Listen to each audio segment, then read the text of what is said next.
साथ सबका विकास के मंत्र पर चलकर बाबा साहेब के हर सपने को पूरा कर रही है।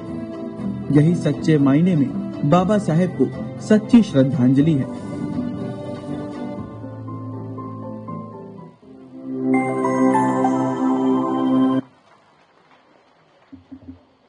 बाबा साहब अम्बेडकर, बाबा साहब अम्बेडकर।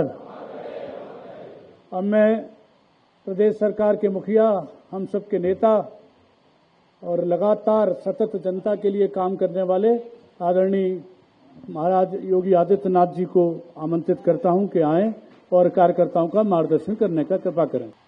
बहुत ही सत्व भारत रत्न बाबा साहब डॉक्टर भीमराव अंबेडकर जी की पावन जयंती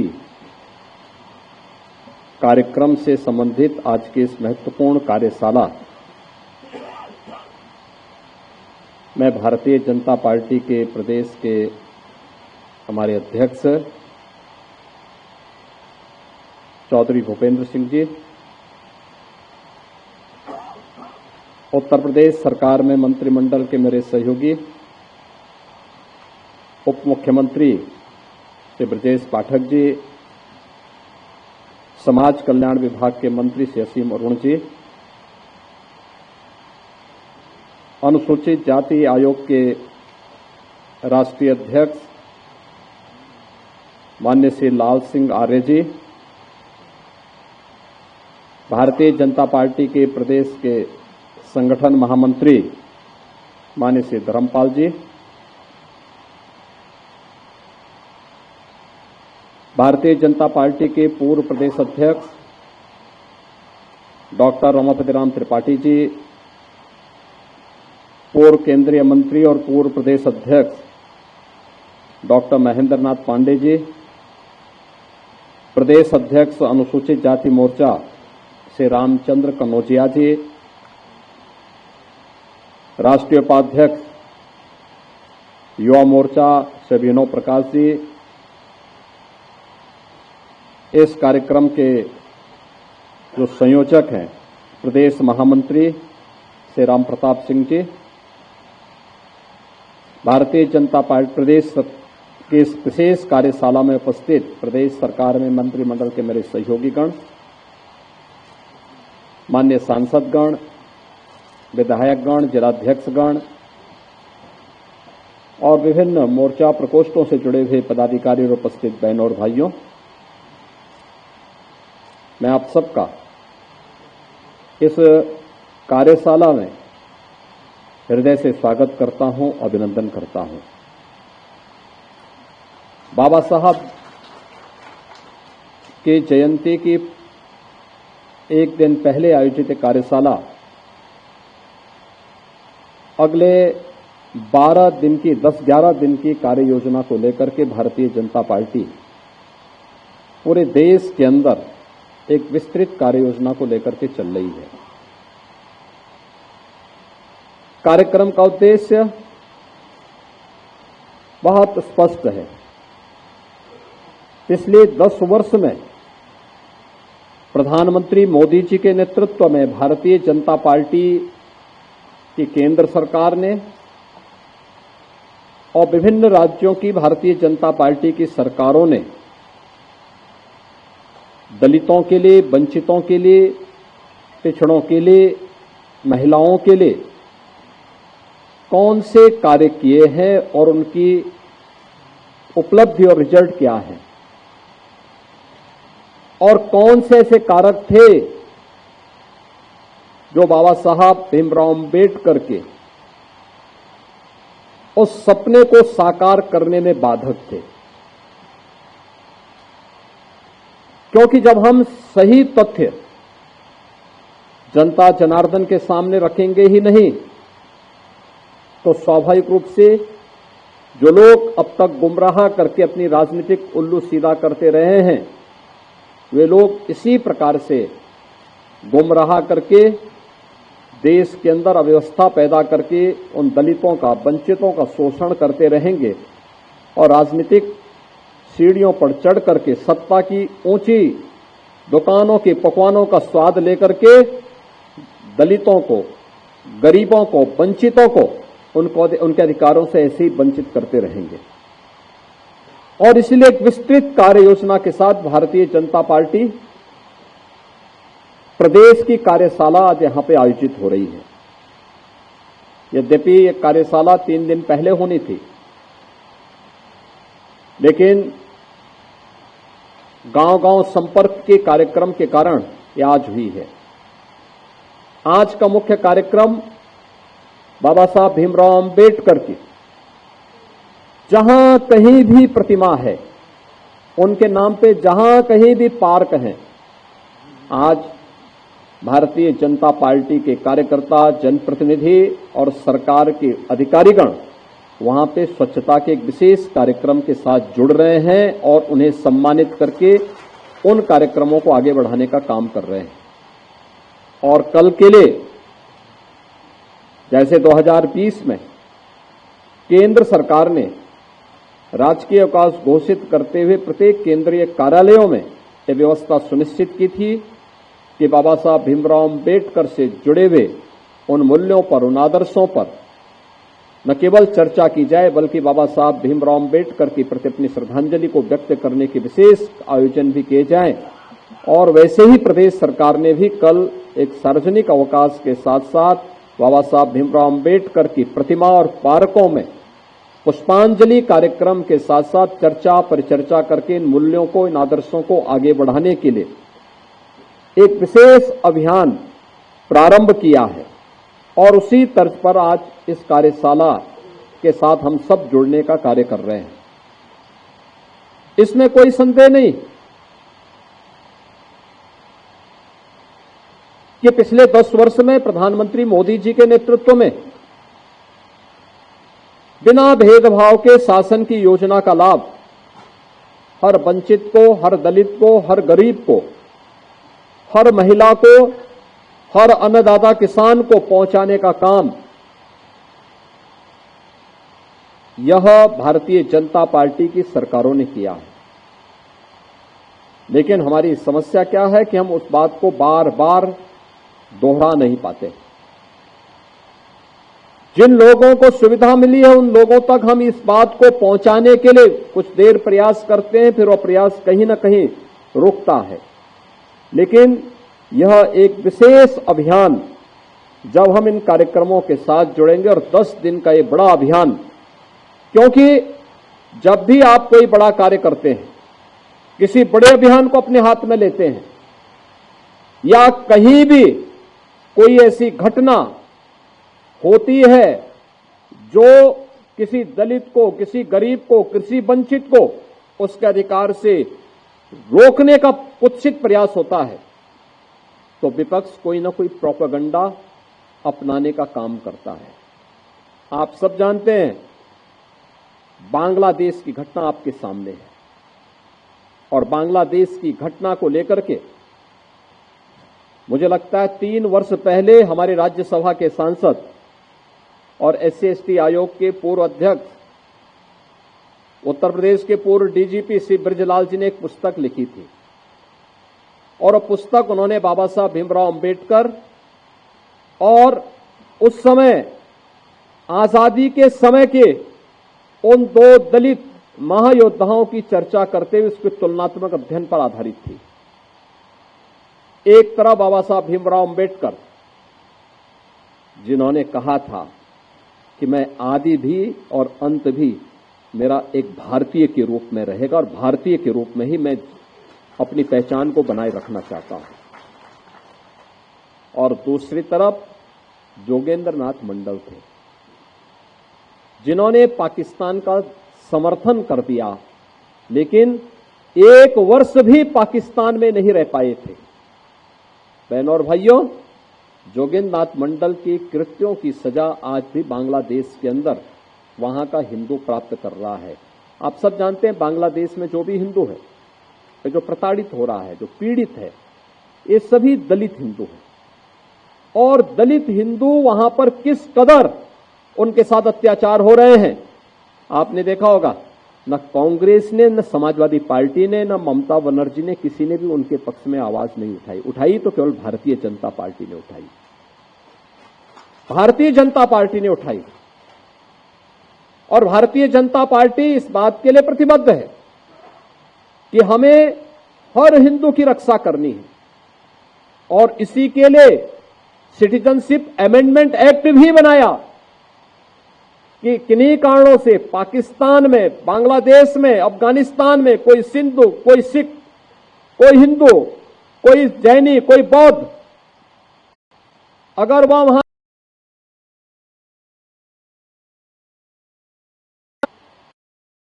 भारत की नागरिकता मिल जाए, इसका विरोध करने वाले कौन लोग हैं? ये वही लोग हैं जो कांग्रेस के रूप में, समाजवादी पार्टी के रूप में गुमराह करने का काम कर रहे हैं। ये वही दल है।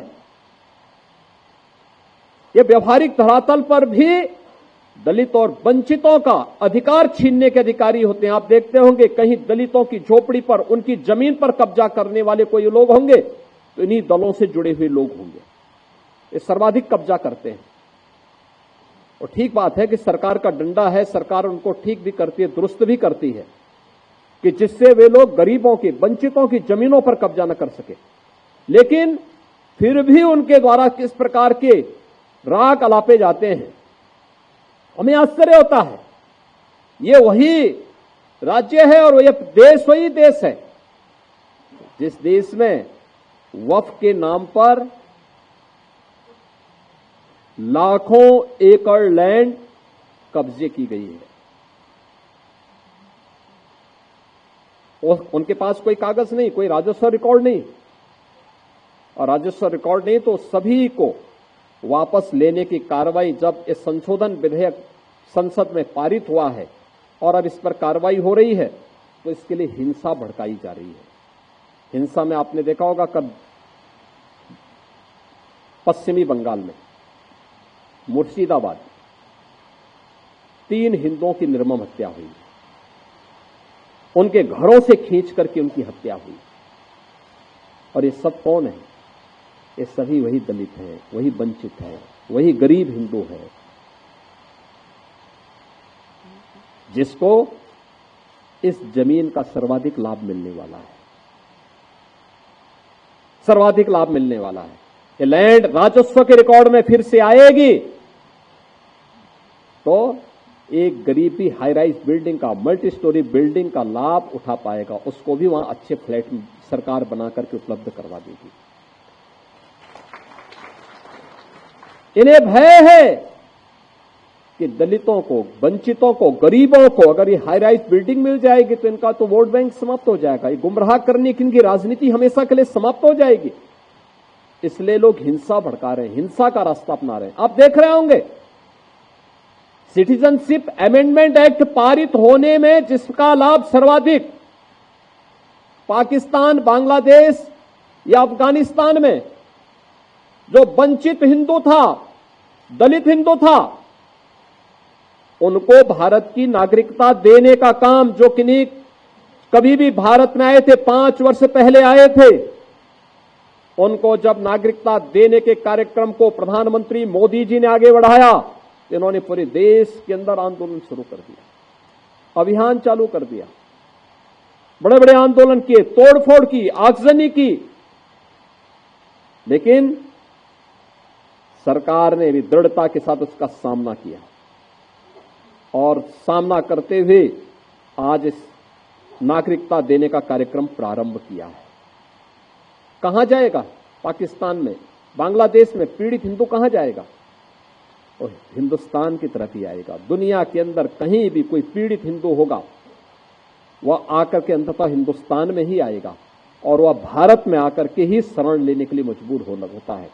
लेकिन कांग्रेस और समाजवादी पार्टी या टीएमसी जैसे दल हमेशा इसमें बाधक रहे हैं और उन लोगों ने उन्हें दोयम दर्जे का नागरिक बनाने का काम किया, शरणार्थी के रूप में रखा। लेकिन भारतीय जनता पार्टी ने उन्हें अपनाया।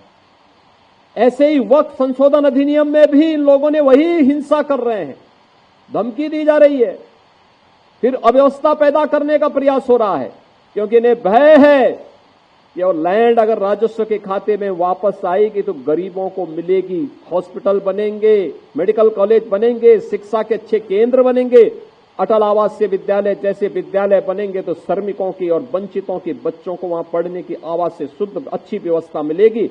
इसलिए ये लोग उस कार्यक्रम को आगे नहीं बढ़ाने देना चाहते। बहनों और भाइयों, और जब इन मुद्दों की ओर से जनता का ध्यान हटाने के लिए आज कांग्रेस हो या समाजवादी पार्टी, ये राष्ट्र नायकों के अपमान पर उतारू हो चुकी है।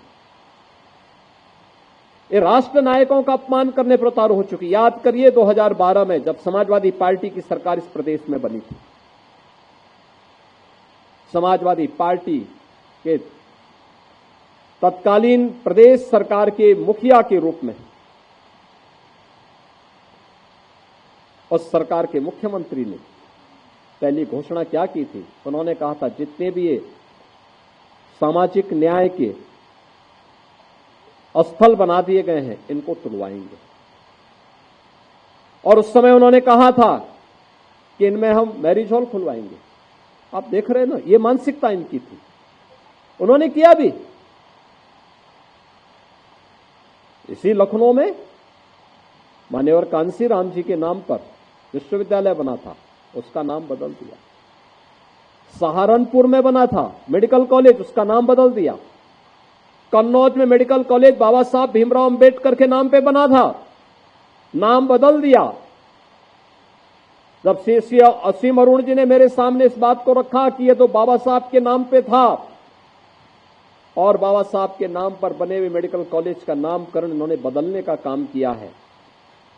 बहनों और भाइयों, तो फिर उसी कन्नौज में हम लोग जाकर के इस बात की घोषणा की कि नहीं, इसका नाम फिर से बाबा साहब भीमराव अंबेडकर के नाम पर ही होना चाहिए। और हम लोगों ने उस कार्यक्रम को वहां पर फिर से नामकरण के कार्यक्रम को फिर से वहां पे संपन्न किया। बहनों और भाइयों, किस कदर ये लोग उन महापुरुषों को जो सामाजिक न्याय के प्रतीक हैं, कैसे उनको अपमानित करते रहे, कैसे उनके खिलाफ षड्यंत्र करते रहे, ये सभी उदाहरण हमारे सामने हैं। आज भी ये लोग इसी प्रकार का विस्मरण करने का काम कर रहे हैं। कैसे करते हैं? महाराष्ट्र में छत्रपति शिवाजी महाराज के खिलाफ वक्तव्य देते हैं। औरंगजेब को वहां पर औरंगजेब की का महिमा मंडन करने का काम कर रहे हैं। आपको याद होगा 3 वर्ष पहले जब हम लोग प्रदेश के अंदर रन फॉर यूनिटी के रूप में लौह पुरुष सरदार वल्लभ भाई पटेल के जन्मदिन के कार्यक्रम के साथ जुटे हुए थे, तो समाजवादी पार्टी उस दिन भारत के तोड़क जिन्ना का महिमा मंडन समाजवादी पार्टी के मुखिया कर रहे थे। याद करिए, जिन्ना का स्मरण कर रहे थे। और जब भारत के अंदर भारत के किसी महापुरुष को सम्मान देने की बात आती है तो ये लोग कोई ना कोई ऐसा प्रोपोगंडा अपनाएंगे जिससे समाज को आपस में बांटने का काम किया जा सके। चाहे वह छत्रपति शिवाजी महाराज का अपमान हो, चाहे वह लौह पुरुष सरदार वल्लभ भाई पटेल का अपमान हो, और चाहे वह महाराणा प्रताप और महाराणा सांगा का अपमान या बाबा साहब भीमराव अंबेडकर का अपमान, ये उसी श्रृंखला का हिस्सा है जो कांग्रेस और समाजवादी पार्टी का डीएनए अब तक करता रहा है। ये लगातार इस षड्यंत्र के हिस्से रहे हैं। लेकिन जब चुनाव आता है तो चुनाव के समय ये लोग कोई एक फर्जी पुस्तिका हाथ में रख करके बाहर ही प्रिंट करवा करके, भारत का संविधान उसमें प्रिंट करवा करके, और फिर जगह जगह जाकर के जनता के सामने किस तरीके से एक माया जाल फैलाने का काम करते हैं, आपने गत लोकसभा चुनाव में देखा होगा। किस किस प्रकार के वक्तव्य इन्होंने दिए, कैसे कैसी बातें इन्होंने उस समय कही, ये किसी से छुपा हुआ नहीं है। और इसीलिए आज फिर मैं आपसे कहने के लिए आया, ये जो 10 दिवसीय विशेष अभियान चलेगा, ये उसी अवेयरनेस का हिस्सा है। जिस कार्यक्रम को आज पूरे देश के अंदर कौन सी योजनाएं हैं, कौन सी योजनाएं दी गई हैं, कौन लोग थे जो बाबा साहब भीमराव अंबेडकर का अपमान करने वाले थे। यहां पे अभी डिप्टी सीएम से ब्रजेश पाठक जी कह रहे थे 1952 में बाबा साहब को इन्होंने चुनाव हरवाया। बाबा साहब की जो संसदीय सीट थी उसके एक बड़े भाग को जहां से वे चुनाव जीत सकते थे, हिंदू बाहुल्य क्षेत्र था, उसको काट करके पाकिस्तान की तरफ भेजने का, पाकिस्तान को दे दिया गया। इन्होंने यह भी साजिश कही कि बाद में बाबा साहब को 1952 का पहला चुनाव, आम चुनाव जब हुआ था, उसमें भी इन्होंने हराने का काम किया था। 78,000 से अधिक वोट गिनती से बाहर कर दिए गए थे, जिससे बाबा साहब चुनाव पराजित हुए। 1954 का उपचुनाव जब बाबा साहब फिर से संसद में जाने को तैयार हुए, तब भी इन्होंने बाबा साहब को संसद में जाने से रोकने के लिए उनके निजी सहायक को तोड़ करके, काजोलकर को तोड़ करके उन्हें उनके खिलाफ लड़ाया और स्वयं उस समय के प्रधानमंत्री पंडित नेहरू स्वयं बाबा साहब के खिलाफ प्रचार के लिए गए और उन्हें फिर से वहां परास्त करवाया। अंततः बाबा साहब के लिए पुणे की सीट हिंदू महासभा के एक सदस्य ने छोड़ी और फिर बाबा साहब फिर संसद में जा पाए।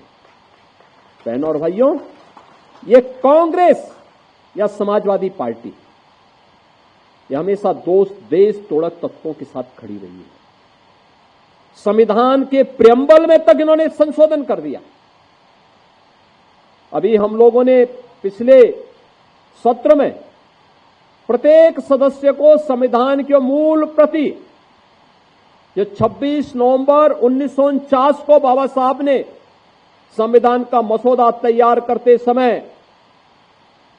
संविधान सभा को सौंपा था, उस संविधान की मूल प्रति जिसमें बाबा साहब के हस्ताक्षर भी हैं, मसौदा समिति के अन्य सदस्यों के हस्ताक्षर हैं, वह प्रति हमने सभी माननीय सदस्यों को, विधानसभा और विधान परिषद के सभी सदस्यों को सौंपी थी, भेंट की थी। और इसलिए भेंट की थी कि हर सदस्य इस बात को समझ सके कि वास्तव में संविधान के मूल में क्या है, मूल यानी उसकी प्रस्तावना क्या है और प्रस्तावना में किस तरीके से इन्होंने छेड़छाड़ करके, प्रस्तावना का मतलब उस ग्रंथ की आत्मा के साथ ही इन्होंने खिलवाड़ करने का काम किया और एक खिलवाड़ भी कांग्रेस ने किया। यानी पहले बाबा साहब को चुनाव हरवाया, बाबा साहब के स्वर्गवास होने पर, उनके महापरिनिर्वाण होने पर उन्हें दिल्ली में अंतिम संस्कार नहीं करने दिया गया, उनका स्मारक कांग्रेस ने नहीं बनने दिया और बाद में 1976 में देश के संविधान में ही, उसकी प्रस्तावना में ही संशोधन करके ऐसे शब्द डाल दिए गए जिनके खिलाफ स्वयं बाबा साहब ने स्वयं भी तर्क दिए थे।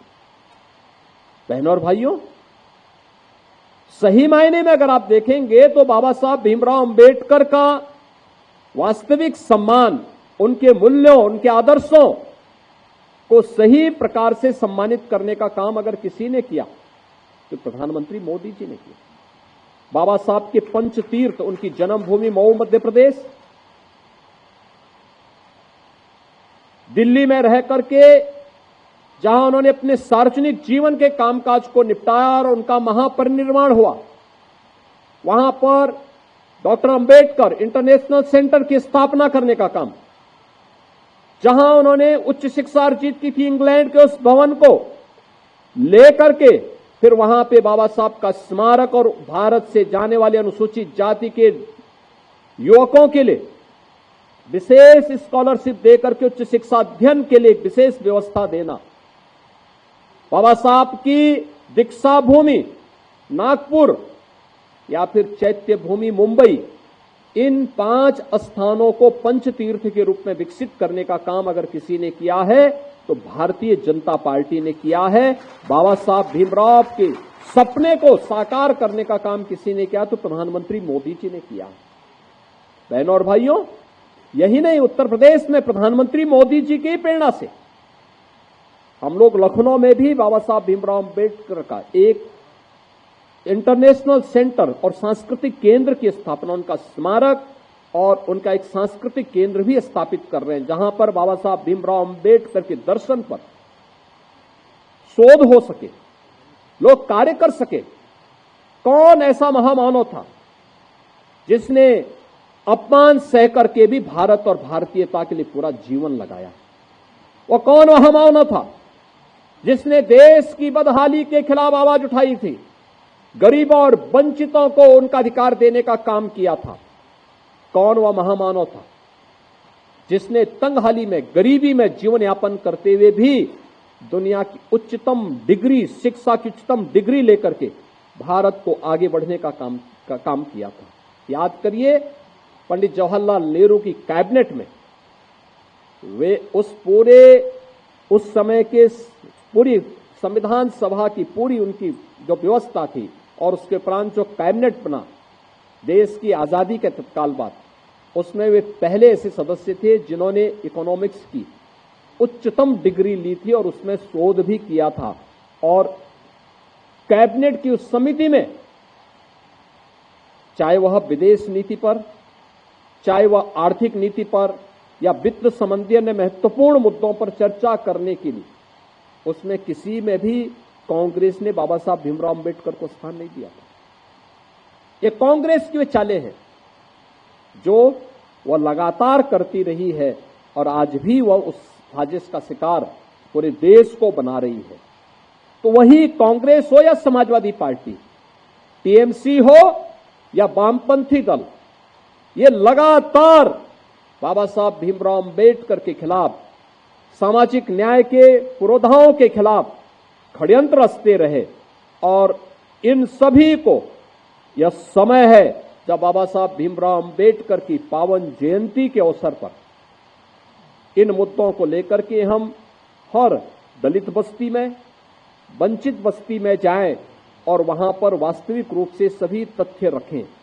लोगों को ये भी बताएं कि आखिर आजादी के 70 वर्षों में आपके घर क्यों नहीं बन पाए थे, आपको जमीन का पट्टा क्यों नहीं हो पाया था, आपको पेंशन की सुविधा से और छात्रवृत्ति की सुविधा से क्यों वंचित किया गया था, आपको स्वास्थ्य सुविधा के लिए आयुष्मान भारत का कार्ड क्यों नहीं मिल पाया था, आपको राशन कार्ड की सुविधा से वंचित किसने रखा था, आप लोगों को वैवाहिक व्यवस्था के साथ जुड़ते हुए मुफ्त की सुविधा देने का जो आपका अधिकार था उससे किसने वंचित रखा था, आपको नौकरियों से किसने वंचित रखा था।